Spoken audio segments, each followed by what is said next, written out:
আজকে এই শাবান মাসের শাবে বারাতের রাত্রিতে यानी दिन 14वीं চাঁদের পরে যে 15वीं রাত আসবে, এই রাতে আপনি সারা রাত নফল পড়বেন।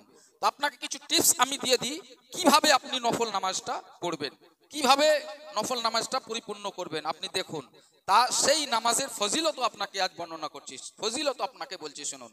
প্রথমে 2 রাকাত তাহিয়াতুল ওযু নামাজ পড়বেন। 2 রাকাত তাহিয়াতুল ওযু নফলের মধ্যেই পড়বে। 2 রাকাত তাহিয়াতুল ওযুর নিয়ত করবেন।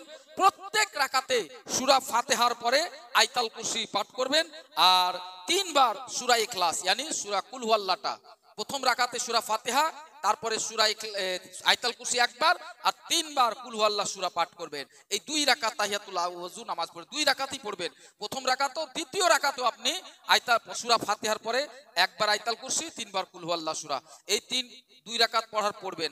এতে ফজিলত এটা আছে যে প্রত্যেক পানির ফোঁটাতে আল্লাহ পাক গুনাহকে maaf করে দেবেন, কারণ সুবহানাল্লাহ। আর প্রত্যেক পানির ফোঁটা হিসাবে আল্লাহ পাক আপনার নামায় আমালে নেকি দেবে। তাহলে প্রথমে 2 রাকাত তাহিয়াতুল ওযু হয়ে গেল। এবার 4 রাকাত নফল নামাজ পড়বেন। 4 রাকাত নফল সূরা ফাতিহার পর সূরা ইখলাস 15 বার পাঠ করবেন। এক রাকাতে সূরা ফাতিহার পর সূরা ইখলাস यानी আলহামদু সূরার পর কুল হুয়াল্লাহ সূরা 15 বার পাঠ করবেন। এইভাবে 4 রাকাত নামাজ পড়বেন। এতে কি হবে, এই নামাজটা পড়লে আপনার রুজিতে বরকত হবে, সারা বছর আপনার রুজিতে বরকত হবে। তারপরে 8 রাকাত নফল পড়বেন, 2 রাকাত 2 রাকাত করে। 8 রাকাত নফল নামাজ পড়বেন, কয় রাকাত করে? 2 রাকাত 2 রাকাত করে। কিভাবে? সূরা ফাতিহার পর একবার সূরা ইখলাস পাঠ করবেন, यानी আলহামদু সূরার পর একবার কুল হুয়াল্লাহ সূরা পাঠ করবেন। এইভাবে আপনি 8 রাকাত পড়বেন। আর এই 8 রাকাত নামাজ পড়লে কি হবে, আপনার সমস্ত গুনাহ খাতা আল্লাহ maaf করে দেবেন, কোনো পাপ থাকবে না, আপনি একবারে নিষ্পাপ হয়ে যাবেন। এরপরে আপনি 12 রাকাত নফল নামাজ পড়বেন। 12 রাকাত 2 রাকাত 2 রাকাত করে। কিভাবে পড়বেন?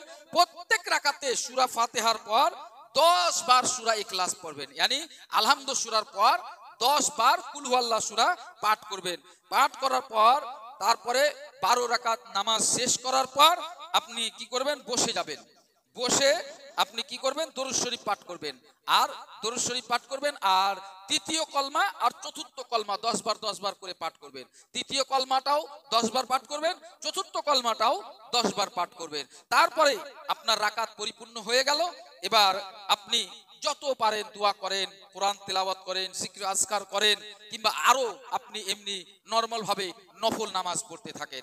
তাহলে বোঝা গেল, প্রথমে 2 রাকাত তাহিয়াতুল ওযু, তারপরে 4 রাকাত নফল নামাজ, তারপরে 8 রাকাত নফল নামাজ, তারপরে 12 রাকাত নফল নামাজ। এই 2 রাকাত 2 রাকাত করে আপনি নামাজটা পরিপূর্ণ করে শেষ করবেন। তারপরে পারলে পারে অর্ধেক রাত্রি 12টার পরে আপনি কবর জিয়ারত করতে যাবেন।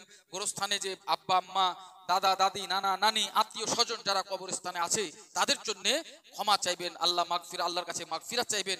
আল্লাহ আমার এই আত্মীয় স্বজনদেরকে ক্ষমা করে দাও, এই কবরস্থানের উম্মতে মুসলিমাকে সকলকে ক্ষমা করে দাও, এই বলে দোয়া করবেন। ইনশাআল্লাহ আপনি শাবে বারাত পেয়ে নিলেন।